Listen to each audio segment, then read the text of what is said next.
Merhabalar arkadaşlar, kanalıma, mutfağıma hoş geldiniz. Bugün sizlere dışarıda satın aldığınız çiğ köftelerden hiç farkı olmayan, hatta daha lezzetlisini evde kolayca sadece 10 dakikada nasıl yapabilirsiniz videosunu izleyeceksiniz. O zaman buyurun, hiç lafı uzatmadan yapım aşamasına geçelim. 2 su bardağı esmer bulgurum var arkadaşlar. Kullandığım bardak ölçüsü 200 milimlik klasik su bardağı.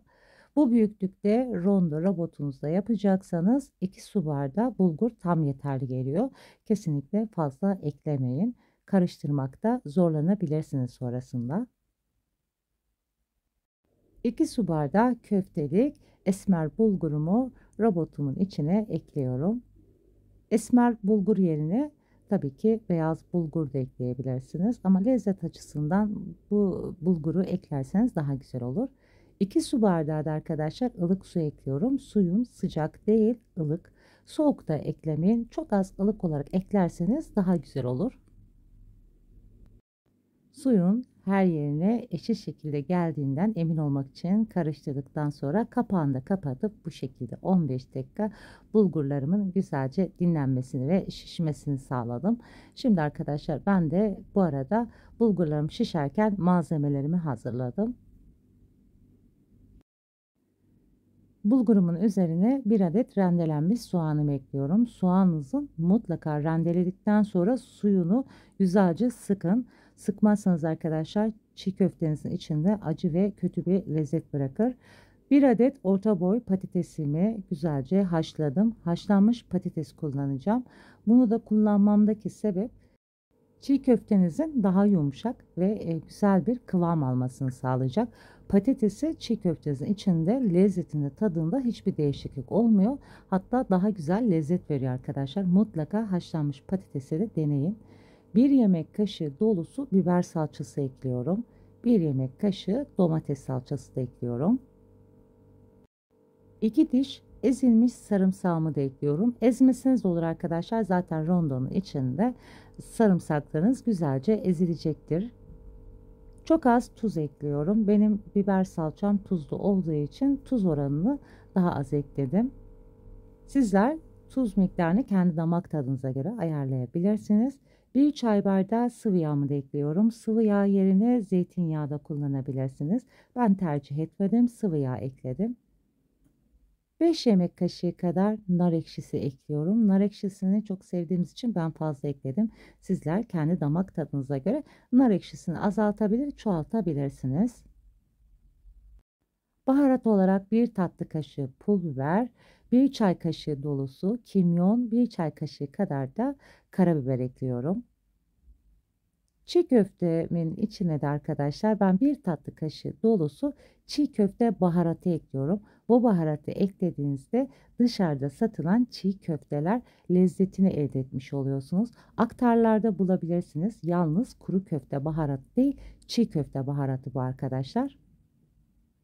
Malzemelerimi ekledikten sonra robotumun kapağını da kapatıp ilk önce düşük sonra yüksek ayarda malzemelerini güzelce karıştıracağım. Bu arada çiğ köfte baharatı bulamazsanız eklemesiniz de olur. Ama bulup da eklerseniz lezzetine gerçekten çok farklı lezzet katıyor. Bunu da belirtmiş olayım. Gördüğünüz gibi malzemelerim çok güzel robotumda karıştı. İlk aşamada 2-3 dakika kadar karıştırdım. İçini birazcık kontrol ediyorum. Kenarında kalan bulgurlarını da spatula yardımıyla içine bu şekilde alıyorum. Patateslerinizin de içinde güzelce karışması için mutlaka güzel haşlamaya özen gösterin. Bu arada ben çiğ köfteme isot eklemeyi unutmuşum. Isotunu da hemen ekliyorum. Isot da 2,5 yemek kaşığı kadar ekledim. Sizler tabii ki damak tadınıza göre ayarlayabilirsiniz. Isotumu da ekledikten sonra tekrar kapağını kapatıp 2-3 dakika tekrar robotumu güzelce çalıştırıp çiğ köftemi karıştırmaya devam edeceğim. Ara ara robotunuzun çok fazla ısınıp da motorun yanmasına sebep olmamak için durdurmayı da ihmal etmeyin. Çiğ köfteyi ne kadar güzel karıştırırsak o kadar güzel lezzeti daha güzel artmış oluyor. O sebeple ben 3 defa 2-3 dakika aralıklarla robotta karıştırmış oldum. Yani bu işlemim toplamda 10 dakika kadar sürmemiş oldu ve sonuçta da gerçekten çok mükemmel bir çiğ köfte oldu. Hemen kıvamına bakıyorum arkadaşlar, kontrol ediyorum. Çiğ köftem olmuş. Tadına da baktım. Gerçekten dışarıda satılan çiğ köftelerden hiç farkı yok. Artık ben yoğurma işlemini burada son vereceğim. Yeterince güzel karışan çiğ köftem güzel kıvam almış. Artık başka kaba alıp çiğ köftemi şekilleme işlemine geçeceğim. Robotumun kabından bu şekilde derin kaseme çiğ köftemi aktarıyorum. Aktarmış olduğum çiğ köftenin de gördüğünüz gibi arkadaşlar kıvamı bu şekilde bile çok güzel belli oluyor. Ben biraz elimle şöyle toparladıktan sonra bu şekilde kapağını kapatıp 10 dakika kadar beklemeye alacağım çiğ köftemi. Bu aşamada kontrol ettiğinizde çiğ köfteniz eğer birazcık katıysa içine nar ekşisi, sıvı yağ veya zeytinyağı ekleyerek çiğ köftenizin biraz daha kıvam almasını sağlayabilirsiniz. Benim malzemelerim tam yeterli geldi. Artık çiğ köftemi 10 dakika üzerini kapatıp beklettikten sonra şekilleme işlemine geçebilirim. 10 dakika bekletmiş olduğum çiğ köftelerimi elime eldiven geçirerek avucumla sıkarak şekilleme işlemini yapacağım. Bu çiğ köfte tabii ki arkadaşlar orijinal, gerçek çiğ köfte değil ama evde dışarıda satılan lezzetlerin aynısını nasıl yapabiliriz? Kolaylıkla pratik bir şekilde tarifini paylaştım. Bu tarifi yaptığımda tadına bakan arkadaşlarım çoğunlukla dışarıdan aldığımı zannettiler. Kesinlikle evde yaptığıma inanmadılar. Sizlere gönül rahatlığıyla bu tarifi tavsiye ediyorum. Denediğinizde de ne demek istediğimi anlayacaksınız.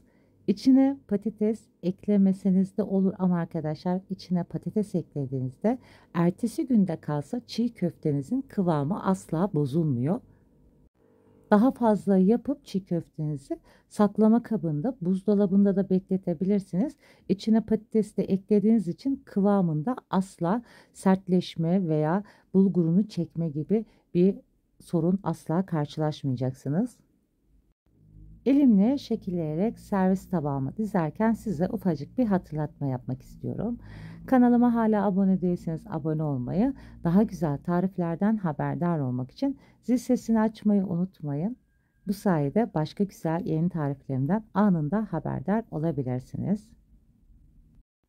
Parmak izinizin de kolayca çıkıp güzel şekil vermek için de mutlaka eldivenle yapmayı tercih edin. Bu sayede daha güzel şekillemiş oluyorsunuz çiğ köftenizi. Çiğ köftemi şekilleyerek güzelce servis tabağına aldım. Yanına da bolca yeşillik yıkayarak artık yenmeye hazır hale geldi çiğ köftem. Evde az malzemelerle kolayca robotta 10 dakika süreyle nasıl çiğ köfte yapılır? Bugün sizlere onun videosunu paylaştım.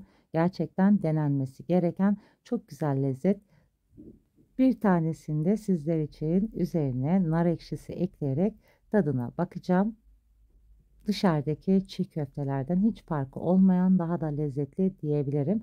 Denediğinizde sizin de çok beğeneceğinize eminim. Videomu beğenerek kanalıma destek olmayı unutmayın. Şimdiden yapıp deneyecek olanlara afiyet olsun. Başka güzel tariflerde görüşmek üzere. Hoşça kalın, sağlıcakla kalın.